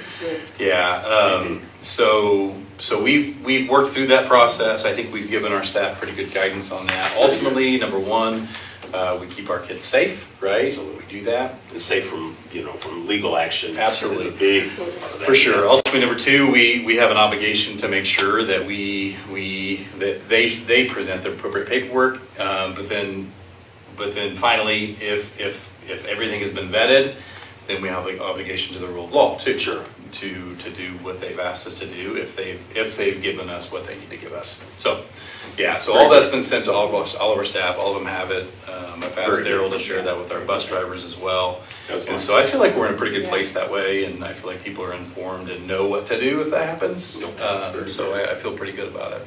I see his head shaking yes, so that's good. So we're not going to have an ICE officer come in and raid the school and just pull a kid out?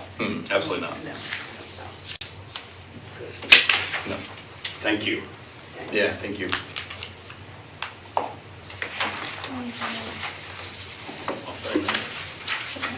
Can you make that a little louder, because I can't hear. I was checking, and I know Cindy can't hear. No, I think Ann made the motion, but if someone seconded, I just, That's good, yeah, yeah. thank you. It might be good to verbalize it. All in favor, move by raising your hand. Sign. Okay, school board policy, second reading. Yes, we brought these to you last month for first reading. So that'd be A125, nepotism, conflict of interest, gifts, and corporation resources. A325, communicable diseases. C125, legal settlement, open districts. C350, student discipline. C375, suspension and expulsion of students. C400, use of seclusion and restraint of students. D325, employee background checks and mandatory reporting. D475, justifiable decrease in teaching positions. E175, student records. F125, purchasing procedures and capital assets. And F200, investment income. I do feel like these have been vetted by the appropriate individuals. They've been in front of our Teachers Association for during corporation discussion, as well as those who need to be in front, like Mr. Harris, as the investment policy. Feel like they're in a good place for our practices and procedures, and obviously in good legal standing as well. So my recommendation would be to present or to approve those policies as presented. Madam Vice President, I make the motion that they be accepted as is. I have a second. I was going to second. Whoever you saw first. I didn't see, so whoever saw. It's either Leslie or Eric. I'll do it. Let's just go ahead and It doesn't matter. Any discussion? All those in favor, signify by raising your hand. Opposed? Thank you. Okay. Now, we have adopt resolution 2025 Frazee Elementary Project. Call to order the 1028 hearing pursuant to the Frazee Elementary School project under Indiana law, Minerva School Corporation proposes a construction or renovation, a school building for a certain aggregate cost, and must first hold a public hearing. Notice of the public hearing was published in the Connersville News Examiner on January 29th. At this hearing, all interested people may give testimony and or ask questions concerning the renovation of the improvements of Frazee Elementary School, including the purchase of equipment, technology, site improvements, the 2025 Frazee Elementary Project. The purpose of the hearing is twofold: to inform the public as to the purpose of the 2025 Frazee Elementary Project, and to allow all interested parties, taxpayers, and patrons of the school corporation to voice their opinions as to the 2025 Frazee Elementary Project and ask questions. Now, Jeremy. Yeah, so as I mentioned earlier, when we went to bid for the Frazee project, that project did come over a little bit over what we had expected, those projections.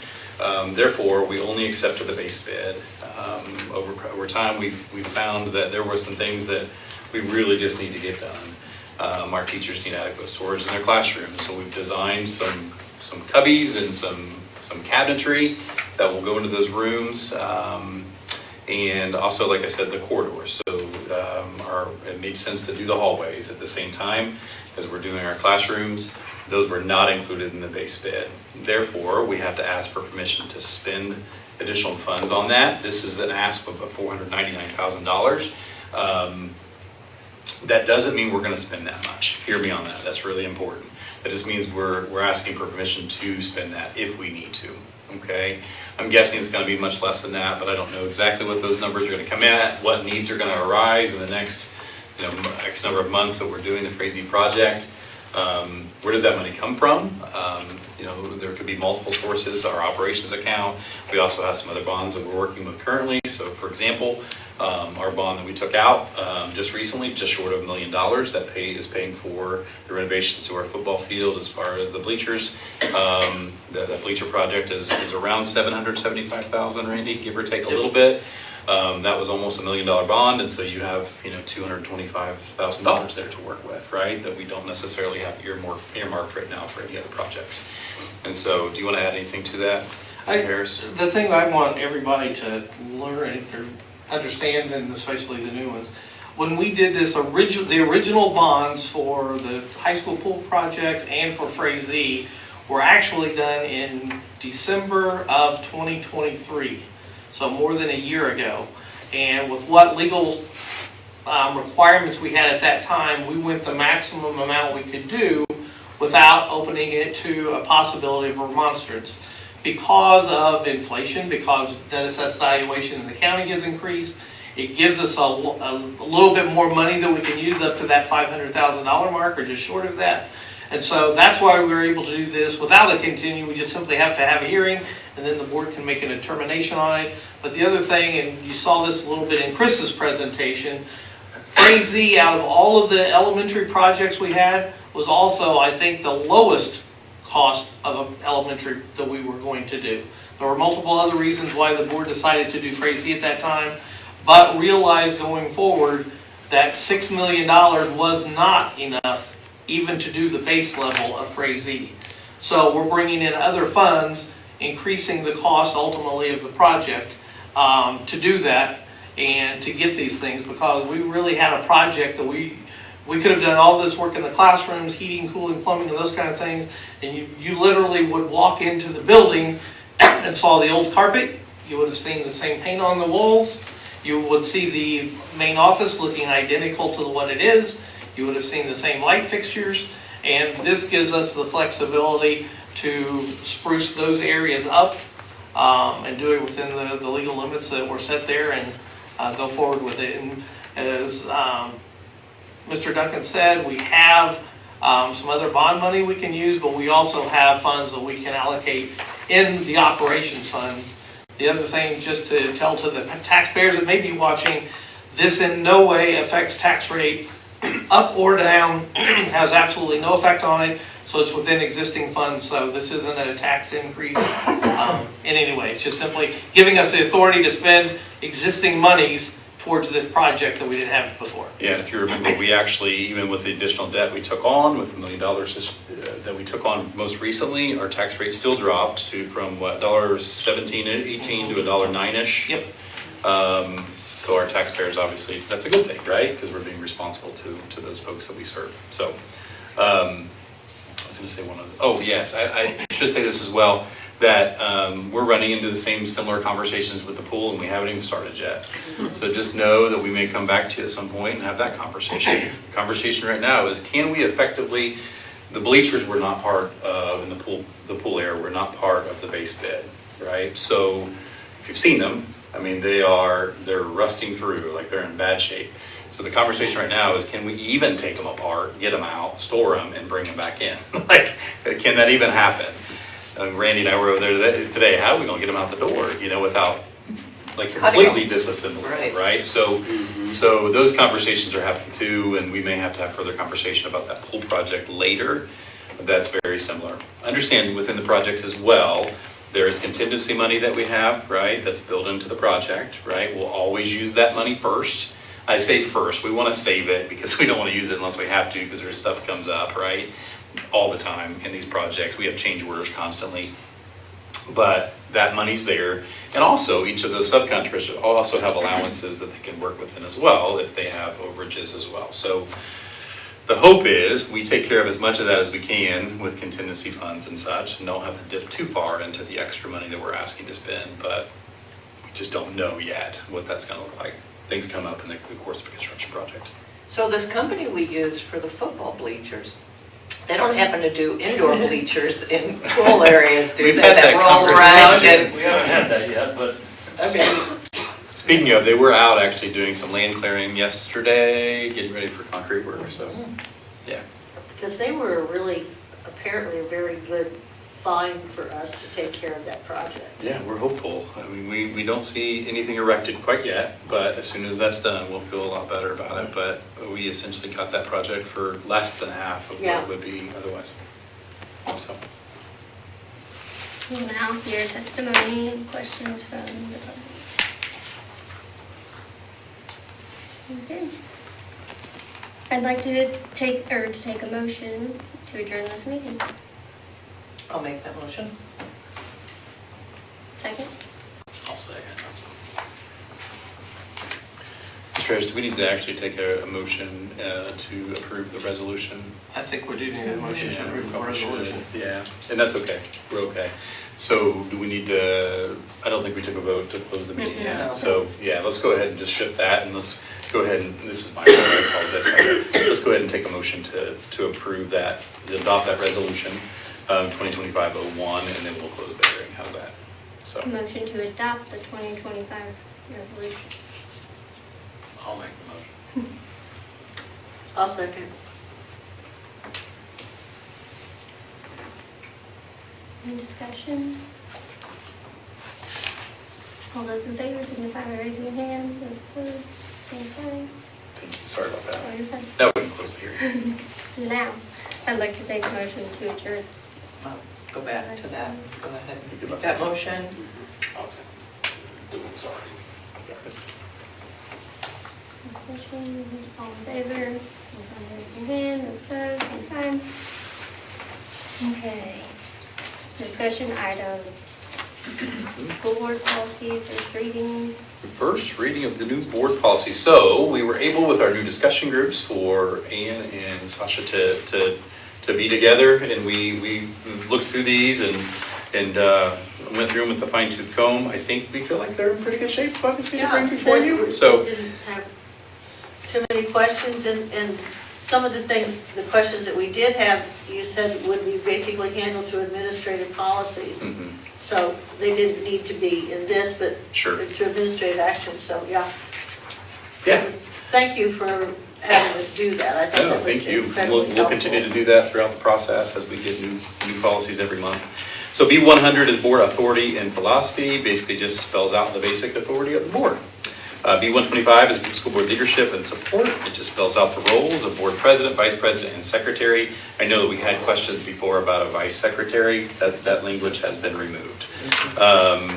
And so B150, Organizational Meeting Board of Finance and Committees, just spells out that process of what we did in January, essentially.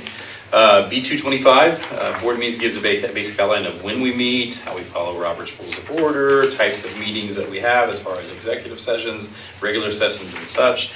It does have a section about electronic participation that you'll want to look through to make sure that you're familiar with that, because we do allow electronic participation at board meetings, but it does spell out those terms and conditions and all of that within that policy. C100, interest age and requirements. This has been vetted by our elementary principals as well as Mallory Cameron, our director at Little Spartans.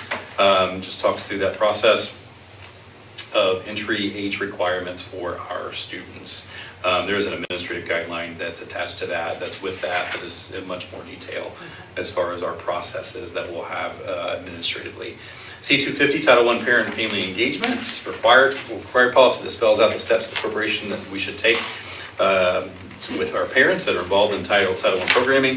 C450, drug prevention and testing, has been through the hands of our high school and middle school administration, talking through drug testing processes, both for individual suspicion and for our random testing policies. C475, school-sponsored publications and productions. It speaks to the accessible content that can be put out by students in both publications and productions. And it talks about what is acceptable and unacceptable in terms of our administration having the right to remove or restrict if needed. The categories that you could remove and restrict content that would be in a yearbook, a newspaper, or on our stuff that we put out there via our online platforms as well. So those are there for you for first reading.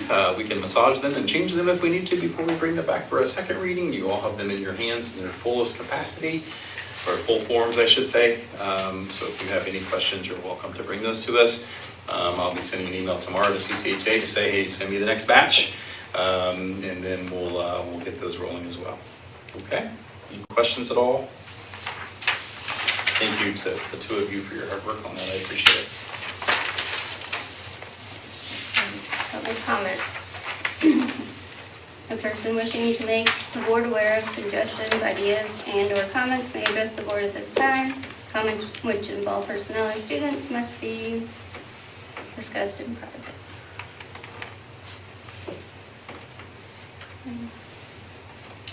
Report items, superintendent's discussion, groups report. Anybody? Nothing? Okay. Principal's director's report. Just for the public, our 8th grade early college high school parent meeting is tomorrow at the middle school at 5:30. So Mr. Thompson and myself will be talking to our 8th grade parents who are eligible for early college high school coming in as freshmen. And then just a huge thank you to our health assistants for dealing with all the sickness going around the buildings last week. Yeah, I had that down in my superintendent's portion, but I'll go ahead and just say, I've tried to keep you up to date. I don't think I sent you the updates today, so I'm so sorry. But we were 17%-ish at Fayette Central was our highest today. I didn't get an afternoon update on you guys. You were 15% in the morning, but that did not include your AM WCC kids. It was around 18-ish. 18-ish%. That 20% threshold is where you have to report the State Department of Health. But then we still have local control over closure and not closure. There may be a point in time and a threshold where they come in and say you need to close. Obviously, our goal is to keep pushing forward, get kids well, and stay in school. I think the bigger concern, obviously student sickness is worrisome because we don't want kids to transmit when they come to school. But staff illness is what our biggest issue would be that would force us to close. I know Mrs. Plum, you've worked really hard the last couple of days on coverage. 16 out Monday. Yeah, so 16 teachers or staff members out on Monday. And so you think about the Tetris game that was played. Just finding pieces to cover and to move people around, and we have teachers that are covering each other's classes, we have instructional assistants that are covering classes, we have administrators that are covering classes, just to try to make sure we can keep the doors open for kids. And so thank you for your hard work on that. I'll say that to all of our administrators because they're working very hard in that. I know I started my day yesterday at Fayette Central, and Mrs. Phillips was the secretary. So she was at the front desk. You just do what you got to do for kids, right? So, yeah, thank you. Director of Operations report. So just a couple things, you have the fund report in front of you. We continue to chug along and go with that. The other thing I'll just make notice of, mainly because it all happened yesterday, but we talked about it in January. I noticed the boardroom looks a little bit different as far as the way it's furnished. So we got the new furniture in, and hopefully you find the chairs comfortable enough for a 2-hour meeting. Hopefully they're uncomfortable enough that we don't want to meet all night maybe. But we got all that in, and just the old furniture had seen better days, but likewise to let you know it's not going to the dumpsters. We already have places around the district that's going to be repurposed and those kind of things. So. Assistant Superintendent's report. I do not have any report this evening. I let you down, didn't I? You said I talked. Thank you. The abuse. Yes, so I do have a couple things here really quickly. I do want to mention that the pool renovation is going to be beginning in the next couple weeks, as soon as our girls swimming team just finished this last Saturday. Boys will be, I think, a week and a half is their sectional, I think. Hopefully we have kids that go on after that, but if that is not the case, we'll be starting that renovation as soon as they are finished. I'm excited about that and what that will bring. They already gave a Frazee renovation. One thing I'm working on, I've sent to you just as a, hey, an FYI, this has kind of been a question that's been brought to us as a school corporation, is homeschool participation in athletics. And so I will be looking at that and asking CCHA, do you have a policy that covers this to bring to you as a board? Your decision to make, certainly. We'll talk more about that. But if there's a flavor for that, we can certainly bring that before you. I've talked to our principals about that, our athletic director as well, and it's kind of been a somewhat indifferent response, like not super supportive necessarily of either side. Would you say that's true or not? I think we all said whatever the board decides. Yeah. So the ISA does have certain guidelines for those kids, so like that is allowable. If they take one class a day, if they've had 3 consecutive years of homeschooling.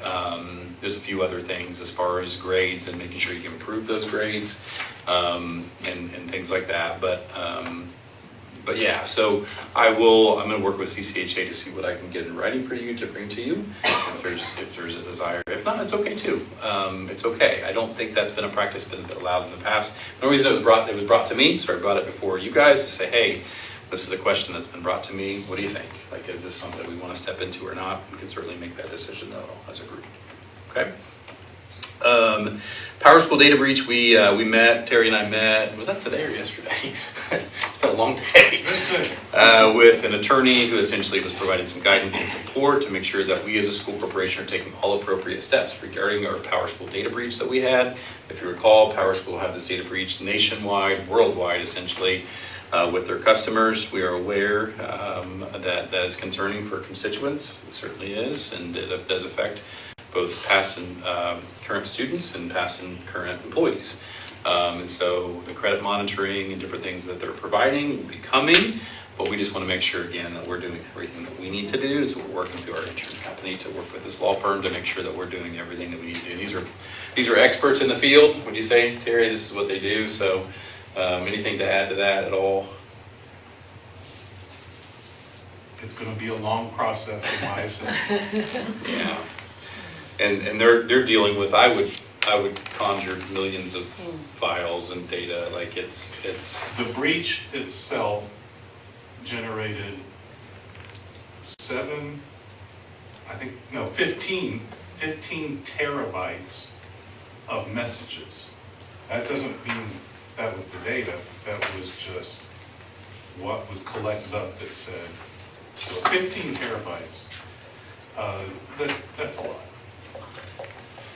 My understanding is that the people that do their thing did their thing and essentially came to agreement with these bad people that had taken this data, and they tell us that it's been essentially destroyed or gotten rid of, or I don't know what that word would be, but shred, digitally shredded, whatever that means.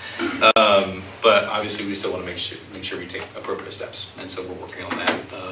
And we're trying to keep people informed as we get information. I've given that out to our people. So ADM update, just want to give that update. 2813, obviously that's That's down considerably from even the start of the year. That's disappointing.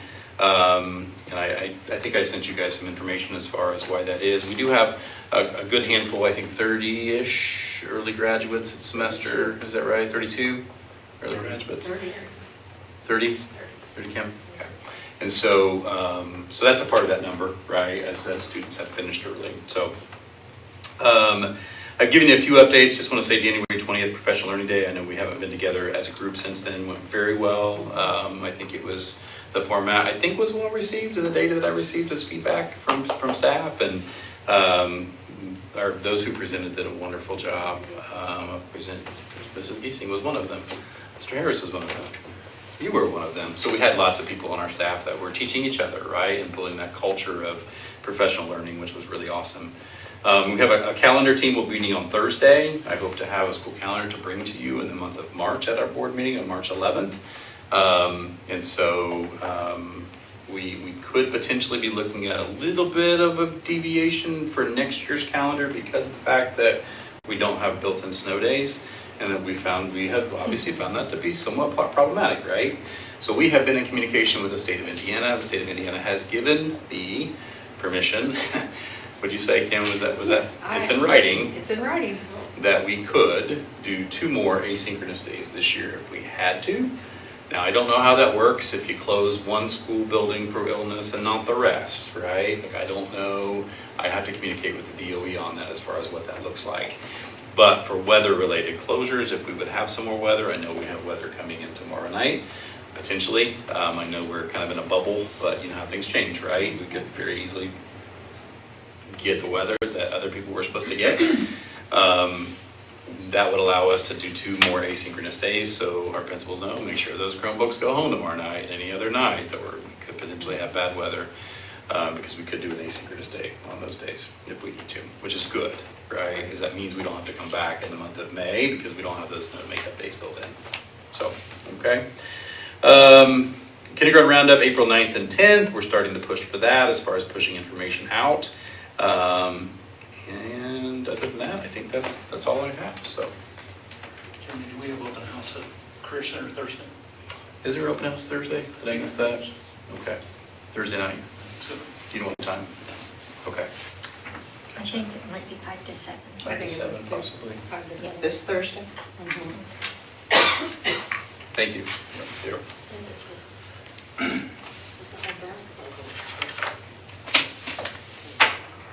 Okay, for the good of the cause. I've got a couple of things. I kind of forgot I should have spoken at the discussion group time. Thank you to any board members who wrote emails to the Senate Elections Committee on Senate Bill 287, which would make school board elections partisan in the next election. It did pass out of committee, but Terry sent an email to some of the board of directors today to say, don't lose heart. This has happened before, and it didn't make it through 3rd reading before the entire Senate. It's very important that anybody who's interested, let Senator Lysing know your position. She used to be against partisan school board elections. Just for the public, only 3 states in the United States have partisan elections.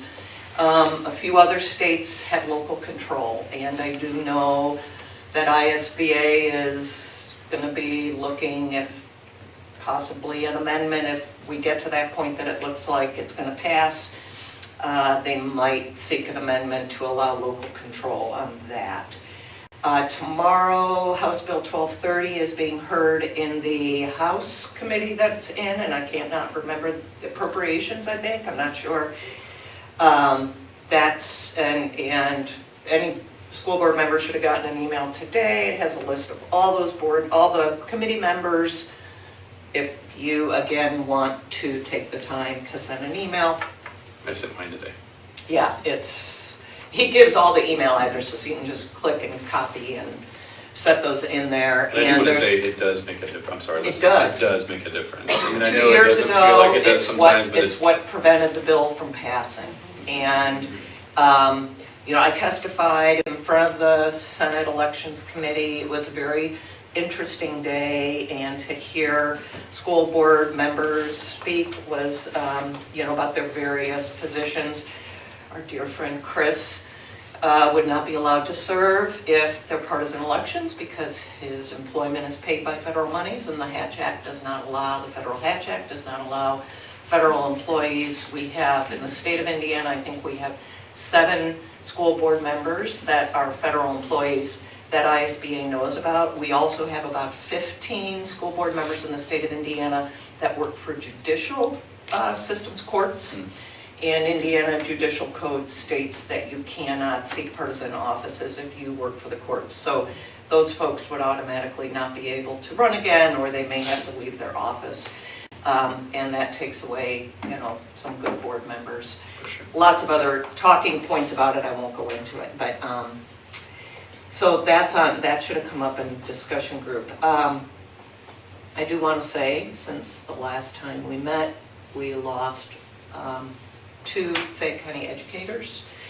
Mark Beard passed away the day after we met, and Kelly O'Rourke, who was a special ed teacher at Fayette Central. And of course, we all know Mark, and it was really tough to lose Kelly. So my thoughts to their family. I know we're all together on that.